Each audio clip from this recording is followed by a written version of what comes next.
It's Friday, it's 10:30, it's time to party. I'm your excellent host, Wayne Campbell.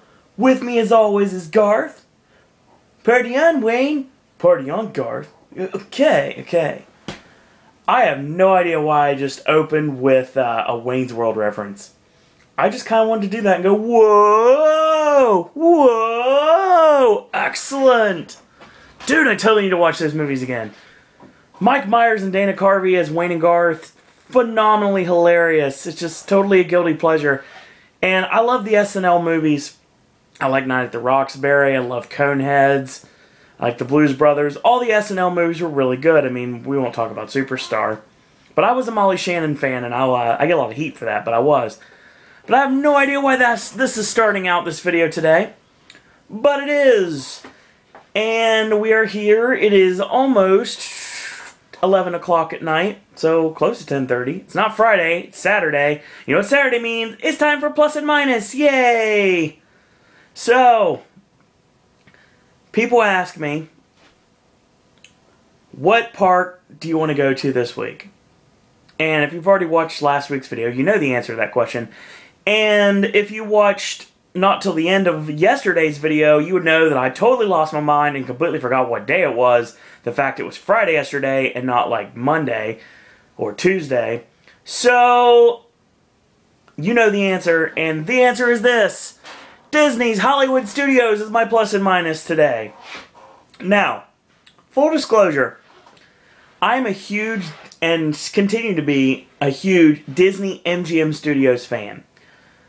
I really connected with the studios. Honestly, it captivated me from the first time I stepped foot into the park. Back in the days of Superstar Television and the Monster Sound Show, way before any mention of anything involving Pixar, or really like Star Tours or Indiana Jones. I don't recall much from my first times at the studios, but I do recall the fact that I love movies, and a theme park devoted to movies is right up my alley. Like I was a big Universal Studios fan before Islands opened. And don't get me wrong, I love Universal. I'm an annual pass holder and proud of it. But the studios has a very special place in my heart. Now, when they switched over to Disney's MGM Studios to Disney's Hollywood Studios, I wasn't sure I was going to be able to but I wasn't sure I was going to be able to live with the change. I was going to call it MGM or call it the Studios. So I just call it the Studios personally. But Disney's Hollywood Studios is stuck. And I have no problem with the name change now. So, I also want to tell you straight up that Disney's Hollywood Studios is my favorite park. I seem to spend the most time, even though Foursquare seemed to think I spend more time in Epcot, and apparently I did for the long time. But basically, I was pretty much spending time in Epcot so I could get on to Test Track before the public. So that's the reason why I was at Epcot all the time. Save the reunion day, obviously. But Foursquare will learn this year that Hollywood Studios is my park of choice, and I will be spending a whole lot of time in the studios.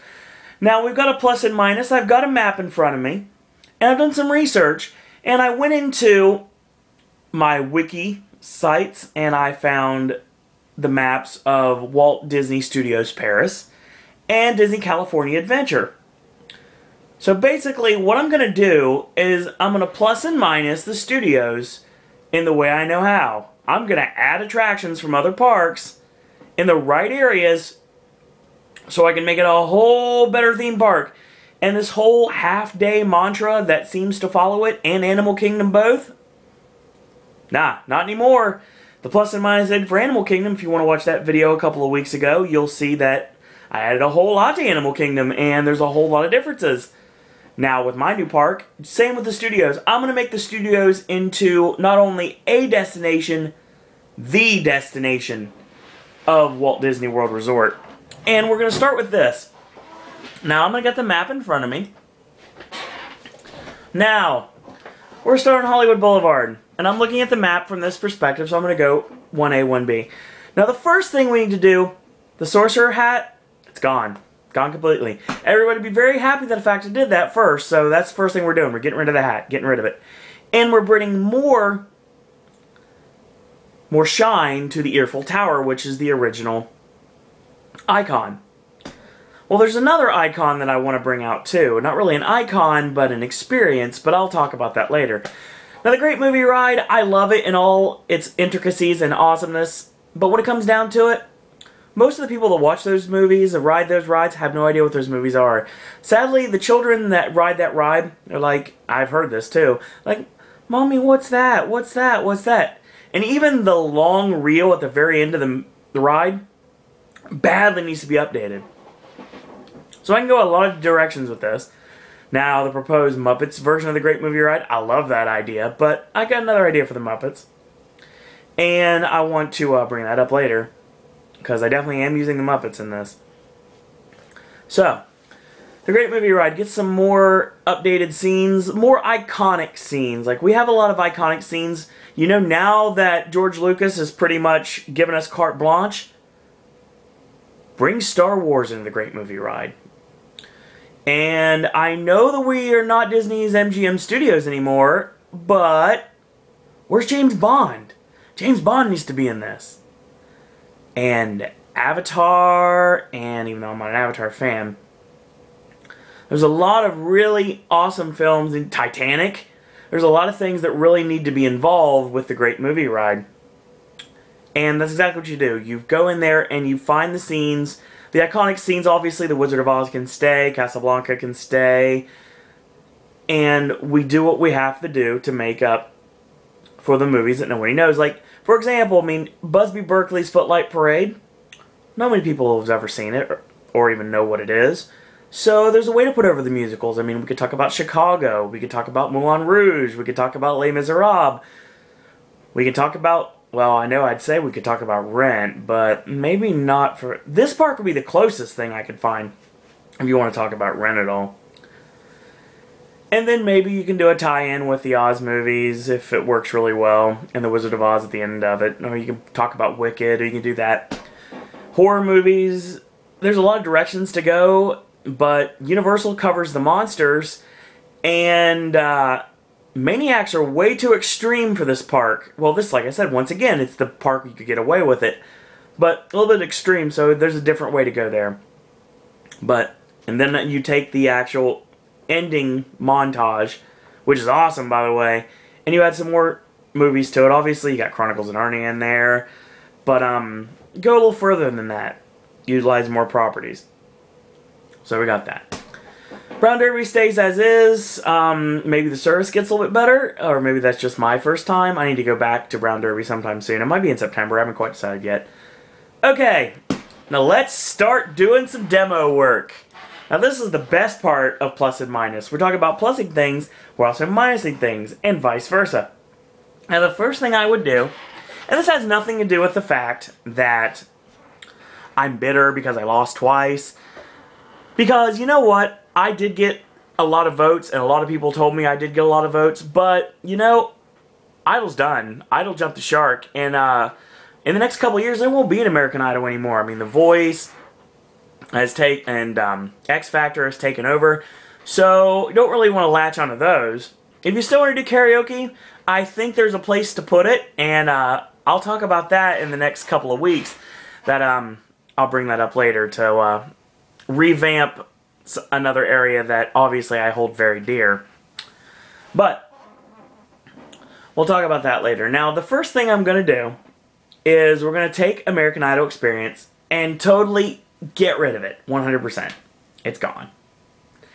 And what I'm going to do, and I'm going to put it in something else in its place. Now, the funny thing is there's something at Walt Disney Studios Paris. And it's something that people seem to really enjoy. And it's called Cinemagique. Okay. Cinemagique is basically a theater show. And I'm going to read exactly what it says from Wiki, like word for word here. Mixing live performances of an actor with synchronized movie scenes on the big screen. It stars Martin Short and Julie Delpy. Now, I like this idea. I like this idea a lot.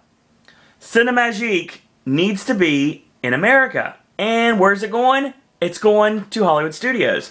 I say you gut out the Idol building, and you've got a perfect, ginormous theater there.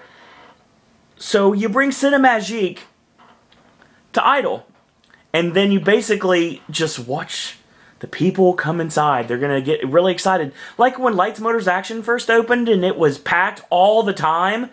Then a couple years later, people stopped caring. I'd use Cinemagique pretty much how Magic Kingdom uses PhilharMagic. Pretty much what I would do with this, but obviously to a much grander scale, because this is going to be an experience, pun intended. This is going to be an experience, takes over for Idol, so that way, you put up a lot of, but you're going to say, Sir Owen, you put a lot of cast members, a lot of decent people out of work. No, I didn't, and I'll tell you why in just a few minutes. So it's bringing Cinemagique to the US in Hollywood Studios. Brilliant idea, so that's exactly what we're going to do. So we got Idol there. People give a lot of garbage to Sounds Dangerous, and you know, it's not terrible. It's a good place to take a nap. Thank you, Matt. But when it comes down to it, you know, I don't mind having this element in the studios. Something needs to be there. Something needs to be in that space so it doesn't just sit dormant. Something needs to come from the past to make a brighter future. Yes, that's right. I'm bringing Superstar Television back. We're going to go with the old school shows, obviously, the I Love Lucy's. And if you really want to make it nostalgic, technically it really is. Home Improvement would be one of them. But then again, you could use the new style shows, like the ABC shows like Modern Family, and pretty much all the other ABC properties. And you make Superstar Television. You bring it back. It's in a smaller theater this time. But I think the demand wouldn't be extreme right away. So, pretty much, the Sounds Dangerous Theater, the ABC Soundstage, would be able to cover it. So I think that's what we do with that.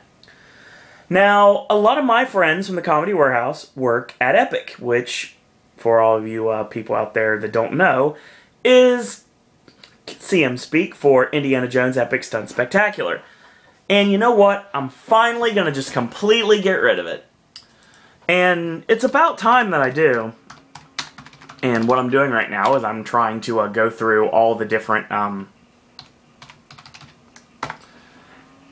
situations so I can figure this one out. Now, well, first off,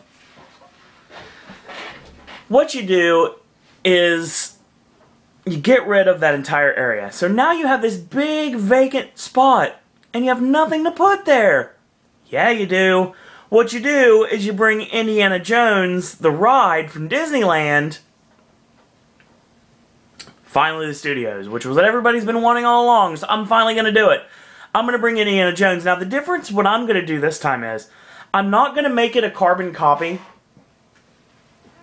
I'm not going to make it a carbon copy of Temple of the Forbidden Eye. Oh no. Oh no. What I'm going to do is, I'm going to take all the Indiana Jones attractions all over the world.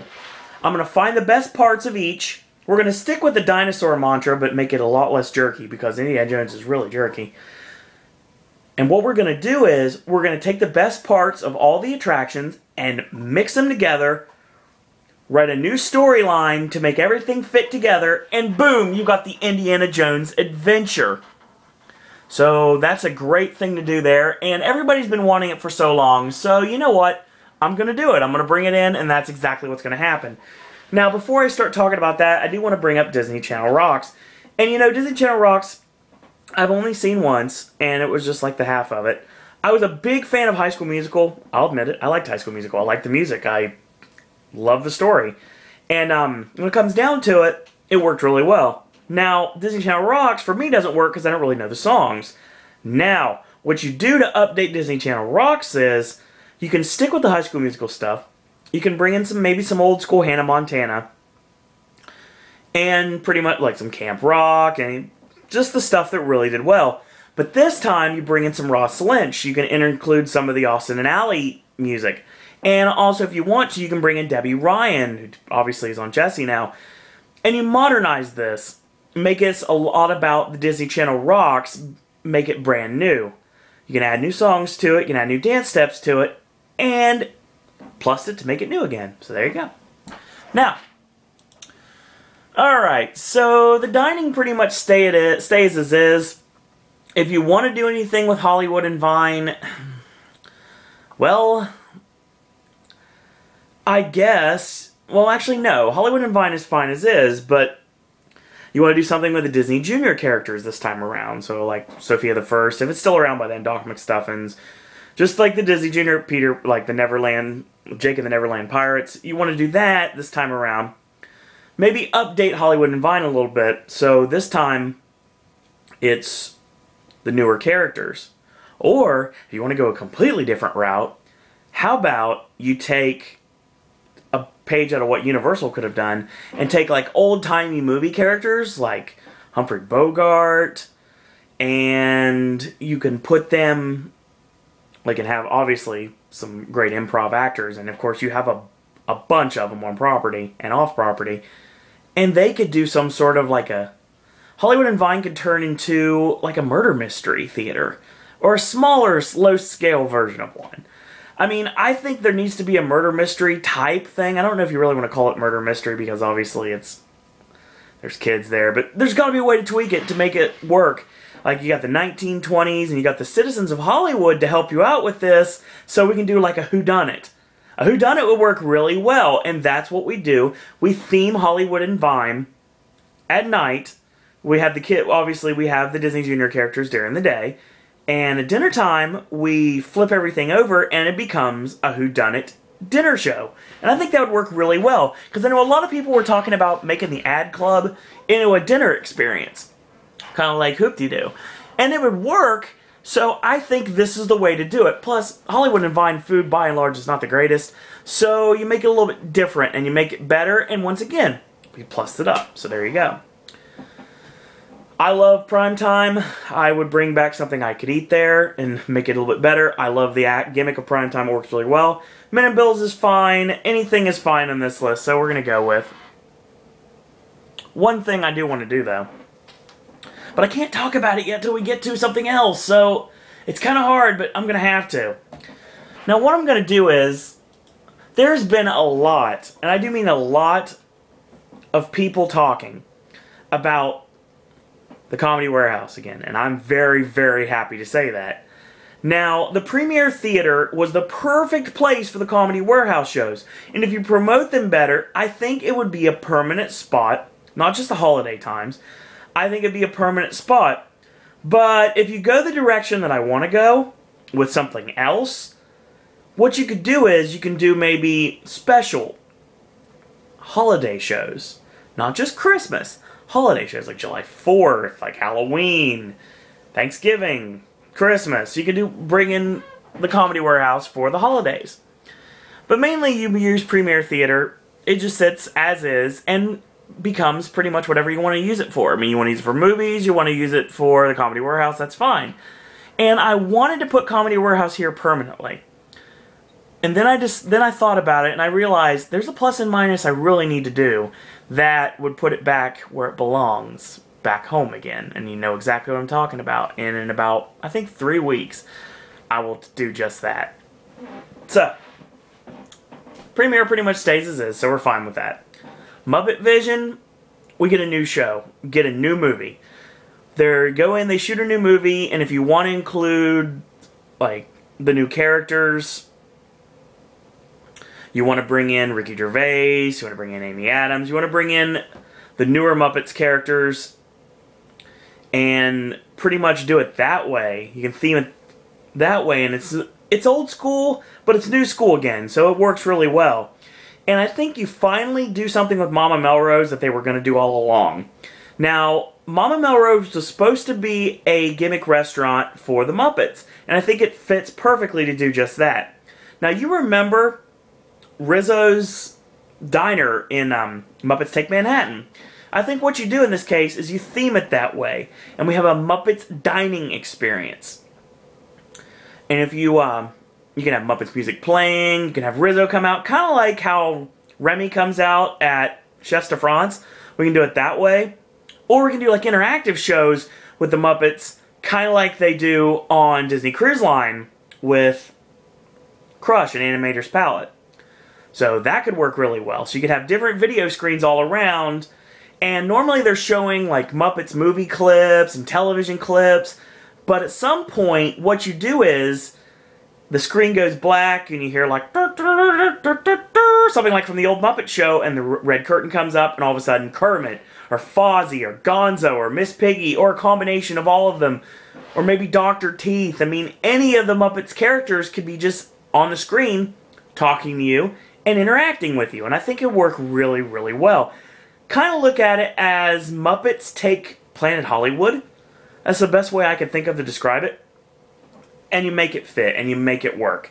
So, and it fits really well with the Muppets area, so that's exactly what you do with it. Now, Honey, I Shrunk the Kids done its party in Epcot already, thankfully, because obviously Gigabyte is not my favorite thing to see in the world. I've only seen it once, but did see it once. Now, the thing is, what you do is you utilize this area for Phineas and Ferb. What it could be is something that they created, like their best things they've ever created on their best days ever. And it doesn't really step on Agent P's toes, because Agent P is now at Epcot, so you can't really put Phineas and Ferb anywhere in Epcot. So that's what you do with it. And you take the meet and greet aspect to do it at the very end, and I think that would work pretty well. So, we've done that, we're good on that, and we're still in, so Streets of America is almost completely done. But there's something missing, and you know what's missing here? Well, first off, I want to talk about Pizza Planet, and I think what you do is you take the original concept art for Pizza Planet, or if you want to go to, for Paris and their Pizza Planet, and make it better. You put in, make the arcade aspect not just the only gimmick. You actually make it like Pizza Planet in Toy Story, and I think it worked really well for the Pixar area that I'm working on right now, but I'll mention that in a minute. So, you've got that, so we're good on that. Now, here's another thing I want to talk about. And I'm reading this from a list, obviously. Now, they've been talking about whispers, and whispers are becoming a lot louder by the second. And I've heard this from cast members, I've heard this from people, I've heard this from a lot of people. And they're talking about bringing Cars Land to Hollywood Studios. And I have zero problems with this, because obviously I can't get to California right now. But what I think they're going to do is like a mini Cars Land, kind of like how they do at Art of Animation in their Cars area. I think that worked pretty well. So what you do is, you get rid of Lights, Motors, Action, and you take that spot, and you bring in Radiator Springs Racers, so that will work really well. Now, on top of that, you have the Backlot Tour, and the Backlot Tour is gone. We're going to get rid of it completely. So you have Radiator Springs Racers, and you bring in a Flo's V8 Cafe. We need a little restaurant in that area, so that will work pretty well. Now, or if anything, you even could take Studio Catering Company. No, not really, that's Phineas and Ferb area. But anyway, what you do is you bring it in, you have Flo's V8 Cafe, you have Radiator Springs Racer, you bring in Luigi's Flying Tires, and you bring in Mater's Junkyard Jamboree, and you do it the right way. And you make a Cars area. Now, you've got the Cars area that everybody has been wanting all along, so we're good now. Everything's good to go. So everybody's happy. Well, one thing I wanted to do real quick, if you want to go backwards in the park, and I'm going to have to do this because we're talking about Star Tours. Star Tours recently got plussed up anyway with a lot of different ways to do it. Now, there's a lot of different outcomes and a lot of different characters and places you run into and go to. Now, in this case, that works just fine, but I think Star Wars isn't covered as well as it could be. And, you know, I think the Backlot Express, you know, I think it fits something else. I think the Backlot Express needs to be gutted out completely. And you know what we turn it to? We turn it into the Cantina. That's right. Playing continuously. And we have Star Wars themed restaurant in Hollywood Studios. Can you imagine all the Star Wars fans in this world coming to the studios in droves, mind you, not just for Star Wars weekends, but just coming to be able to eat in a Star Wars restaurant? Talk about money right there. And I think it'd work just fine, and I think it'd fit really well. So now, we've got Cars Land. We've got the Indiana Jones Adventure. We have got Cinemagique. We have got Disney Channel Rocks plussed up. We have made Phineas and Ferb now in charge of the movie set adventure. And we brought Superstar Television in and updated the Great Movie Ride. What's left? Well, if you noticed, I took a lot of Pixar attractions out of other parks when I minus them. And I did that for a reason, and I'll tell you that in a minute. Now, we go to the next area. Toy Story Mania, still bringing in crowds. It's amazing, love it. So, obviously, it's going to stay. But, we've got a Pixar Place area, and it fits perfectly. Now, what we're going to do, it's going to start a little bit differently. Now, One Man's Dream and Legend of Captain Jack Sparrow are going to have to stay, because I can't really do anything with them. I want One Man's Dream here, but I want it at Magic Kingdom, to be totally honest. So, I could get rid of it and move it to the Magic Kingdom, but you know what? I'm going to keep it there for sentimental reasons, so we're fine with that. Now, what I'm doing here is the Monsters, Inc. door roller coaster that's supposed to be beside Toy Story Mania, that they've been talking about forever. We're finally going to do it. We're going to finally put it in there. So we got the door roller coaster, and that's fine. And Little Mermaid has been gutted out completely, and I got rid of it because we've already have plenty of Little Mermaid stuff at Magic Kingdom. So it's time to do something new. And what I'm doing is, because of what I ended up doing at Animal Kingdom, I'm moving Finding Nemo the Musical to Little Mermaid. So that's right, we're going to bring everything from Finding Nemo the Musical into Little Mermaid. Now, we might have to take out some seats here and there, or raise the roof a little bit so it could accommodate the show. But I think we could work it out somehow. If anything, we could elevate the roof a little bit. I'm thinking about this. That's the reason why it's going to be done. Elevate the roof a little bit, but then again, the theater's kind of sunken in, so it kind of works. I'm going to have to see what, I mean, obviously I'm not a construction guy, but when it comes down to it, we can raise the roof a little bit, and maybe build an add-on, so we can have like a big, nice walls with Walt Disney quotes. It says, Guess Who's Coming 2017, 18, so I don't know what year it would be, but it basically brings Finding Nemo the Musical from Animal Kingdom to Hollywood Studios. So we've got that in Pixar Land, so we're good on that. The Pixar Place Land works really well. Now, something I've been talking about for a long time, and I think there is not enough presence for The Incredibles. And I really think The Incredibles is a missed opportunity. It was a franchise that should have had another movie, should have a whole lot more than it had. Brad Bird, brilliant director. I love The Incredibles.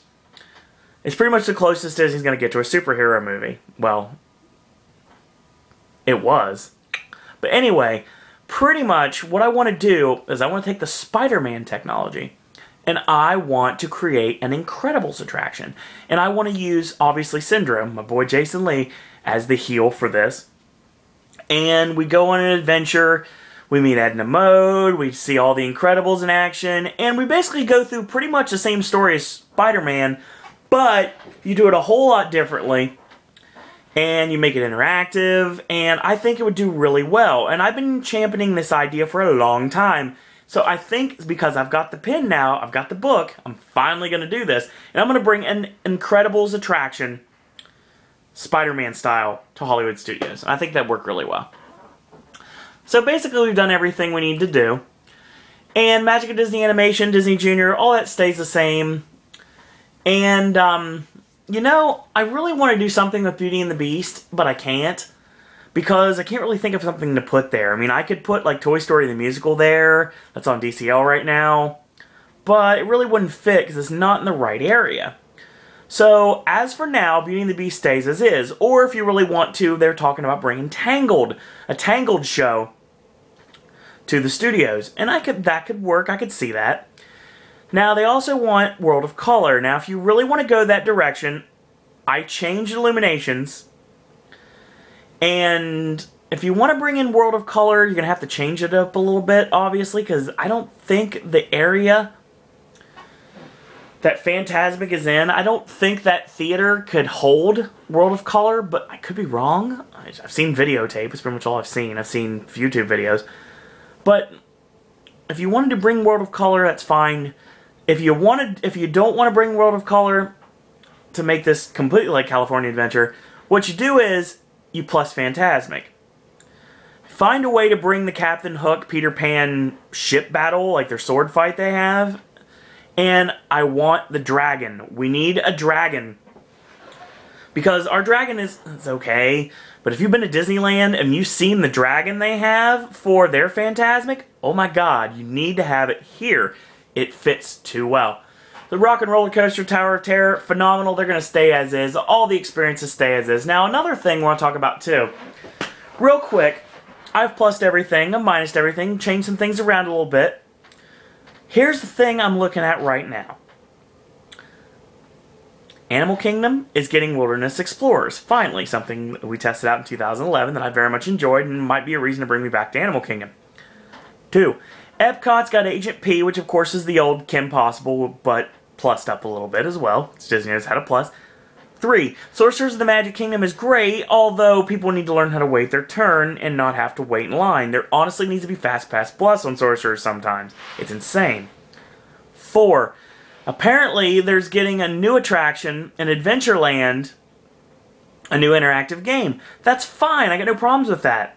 It's a pirate-themed game, that'll work really well. What's missing from this equation? Magic Kingdom has 2. Epcot has 1. Animal Kingdom even has 1. And you know, as soon as I plus and minus it, I think the water parks might have 1 as well. But I'll talk about that later. That'll be a couple weeks as well. I'm not exactly sure when that's going to be, but I'll think about it. I might just do it all in one video. But, anyway, what I think you do is you take the Muppets Midship Detective Agency from the cruise line. Well, the same technology. Not the same storyline, obviously. And what you do is you do like a map to the Stars' homes. What you do is you get this map. And what I mean by Stars' homes, we call it like the map to the stars, something like that. Like search for the stars. I'm not exactly sure what you want to call it. But what you do basically is you find different pictures of different celebrities all around the park. And what you do if you don't have them now, you can put them in there at different places. And there's interactive games that go along with it. Now when you get to there, you get to answer like a multiple choice trivia question if you want to do it that, to get you the clue to the next celebrity. And once you're done, I get you some sort of a keepsake. I'm not exactly sure what it would be at this point, but something to show that you completed the map to the stars. And I think it worked really well. It would be an interactive exhibit. Now, the only rule, no Sid Cahuengas. No, not using Sid. Sid's is cheap. And no bus either. We have to find a way to do this to make it legit. So those are things people always go for. Now, it's a way to cheat the system. That'd be a way to get your RFID chip, because this obviously would be done with RFID technology. What you do is you get your map, and your map would take you to a kiosk that is near a hidden kiosk, kind of like Sorcerers, or obviously really like the Midship Detective Agency, like a not necessarily a kiosk either, it could be just like a window of just a random place, and you hold your card up to it, knowing that you found the right celebrity, and then it takes you to the next. You answer a question, and you take it to the next one, and you go like 20, 30 some stars all over the parks. And it'd be like maybe little video questions, like video clips. That'd work really well too. Like movie clips, television clips. If they're still alive, you could do live video clips, like live video questions. And use your card to move downwards to choose the correct answer. And that, of course, will lead you to the next. Kind of like a scavenger hunt. But basically, you're using celebrities to do it. And I think at Hollywood Studios, that worked really well. You don't put it in any queue line. Well, maybe you might want to do it in queue lines. Like, it worked for the touring plan scavenger hunt at Reunion last year. That I had a total fun time doing. Shout out to 3 Men and a Ricky team. Had a great time. Great time with Rich, Ricky, and John. It was a really great time. And we had a lot of fun. Blasty blast all around the boards. Now, I do want to talk about that. I think that's a great idea, and I think it worked really, really well. And there's your interactive game for the studios. So, almost every park, well, every actual theme park, not the water parks, not Disney Quest, obviously not Downtown Disney, would have an interactive game that way. So, I've put a lot of thought into this. Obviously, I've got notes here. And I've been looking at a map, so that's why I'm looking upwards right now. But it was really fun. I had a really good time plussing my favorite theme park, and I hope you guys enjoyed the voyage. And I hope you guys enjoyed what I did with the parks. I utilized the exact things that everybody wanted to bring in, and I put my tweaks on it. I got rid of things that probably have seen better days, needed to be replaced a long time ago. Not bad attractions necessarily, in some cases, but things that really need to be plus, and that's exactly what I did. And obviously the minuses I took from other parks, I put them here. So that's exactly what I wanted to do all along. So that was the reason why I got rid of things like I did at Epcot and Animal Kingdom. Now, what we're going to do next week, I'm going to do something that I've been thinking about for a while as well. Now, we plus and minus Hollywood Studios had a blasty blast doing it. It was great. And I hope you guys enjoyed this video. Now, next week's plus and minus, what I'm going to do is I'm going to go on the assumption that one day Universal will get very tired of paying Disney. Very tired of paying Disney for the rights to the Marvel characters for Superhero Island. So, I'm going to go with the assumption that after they lose Marvel, what are they going to do with Superhero Island? They negotiate a deal with Six Flags and get the DC Comics characters. Now, someone has brought this up in a blog a long time ago. What would happen if DC took over Superhero Island? Bring Gotham City and Metropolis to IOA. And obviously what we do with Toon Lagoon if Middle-earth ends up coming in, if we end up getting Lord of the Rings. New stuff for Harry Potter. New stuff for Seuss Landing. Well, I don't need to beat around the bush anymore. Next week's plus and minus will be Universal's Islands of Adventure. Once again, thank you for watching. Subscribe, enjoy yourself. Hope you enjoyed my channel. Hope you enjoyed my shows. Continue to watch, tell your friends. And until tomorrow for another boring Sunday that I have absolutely nothing to do except for the 2 hours I'm going to be spending watching the WDW Today crew from the All-Star Vacation Home like I did earlier tonight. That's all I got to say about that.